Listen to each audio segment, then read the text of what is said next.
এই সেই আব্দুর রহিম যে কিনা কিছুদিন আগে হাওয়া মিঠাই বিক্রি করতো এবং আমি তার সাথে একটি ভিডিও বানিয়েছিলাম, তা আপনারা অবশ্যই দেখেছেন। আব্দুর রহিমের জন্য একটি ব্যবসার ব্যবস্থা করেছি, এদের সহায়তায় আব্দুর রহিমের জন্য একটি নতুন ভ্যানের ব্যবস্থা করেছি।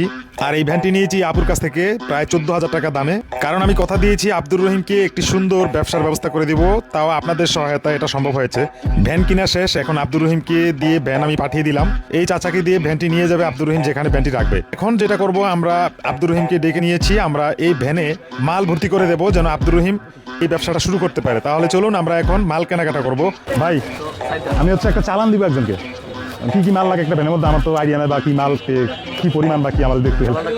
এই আরদের এই বাইকে আমি বুঝিয়ে বলেছি এবং ভাইয়া বললো যেই সব মাল ভ্যানে খুব ভালো চলে আমি এই মালই আপনাকে লোড করে দিচ্ছি। মোটামুটি এখানে যেই সব মাল পাওয়া যায় সেটা হচ্ছে টমেটো নিয়েছি, আমরা নিয়েছি কাঁচামরিচ নিয়েছি, গাজর নিয়েছি, ধনেপাতা নিয়েছি, পাশাপাশি আমরা কিছু বাঁধাকপি নিয়েছি। মোটামুটি এই মালগুলো সচরাচর ভ্যানের মধ্যে খুব ভালোভাবেই চলে।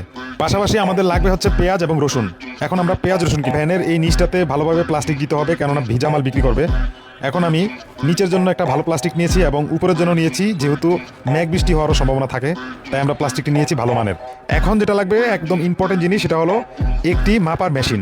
তাই আমরা একটি ওয়েট মেশিন নিয়েছি এই ভাইয়ের কাছ থেকে। যাই হোক, মোটামুটি সব কিছু কেনাকাটা শেষ।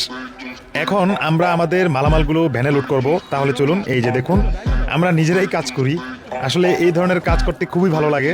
সবগুলো ভালোভাবে গুছাবো যেন ওর কষ্ট কম হয়, খুব দ্রুতই চাওয়া মাত্রই সে এই মালামাল দিতে পারে। আমি এখন আপনাদের সেই কাঙ্ক্ষিত আমাদের আব্দুর রহিমের কাছে। আমি আজকে সারাদিন যা করলাম তা তো আপনারা দেখলেন। কি অবস্থা, কেমন লাগছে তোমার বলো? খুব ভালো লাগছে তাই ব্যবসাটা দিয়ে। আগে তো তুমি যে ব্যবসাটা করতে হাওয়াই মিঠাই দৈনিক 100 টাকা ইনকাম করাটা কঠিন হয়ে যেত, লাস্ট একটা হাসি দিয়ে দাও।